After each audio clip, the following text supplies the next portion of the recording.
one of our recipes calls for sweet bell peppers.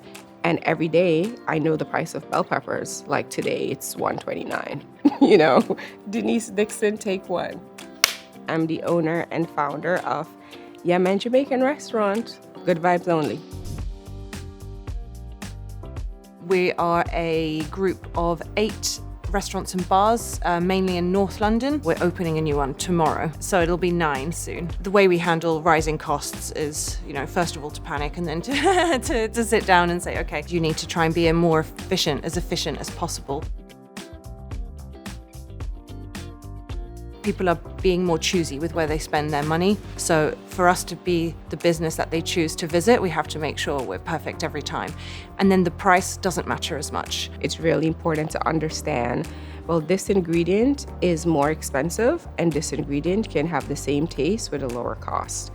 And we don't ever want to sacrifice quality as a result of, prices increasing. And really trying to find that balance is sometimes a challenge, but it has to be like a goal. We need to make sure that what we're delivering and the service we're providing is really, really good to justify any prices that we have to increase. We looked very closely at some of our suppliers this year to kind of assess our value. It's like marginal gains, right? So we went with a more premium butcher. So the cost was actually a little bit higher than what we were paying, but then we were able to speak about them more to our guests. This is a small family-run butcher, everything is organically farmed, and so even though the price tag has gotten a little bit higher for the customer, they've also got more of a story behind the product. In my niche, it's a little different because we're a Caribbean restaurant, and so the palate has expectations when the doors open, right? It has to be like the best oxtail and the best jerk chicken, and so we really just have to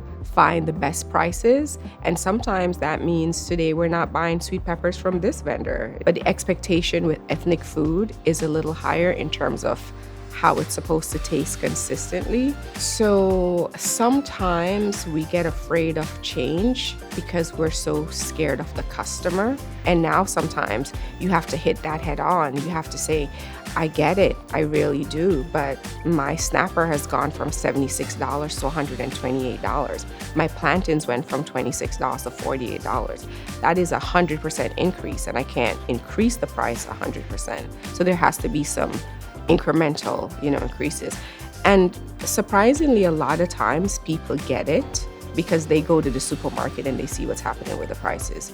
I talk to my staff about, how to kind of de-escalate those situations and just have a hard conversation about the reality of what's happening.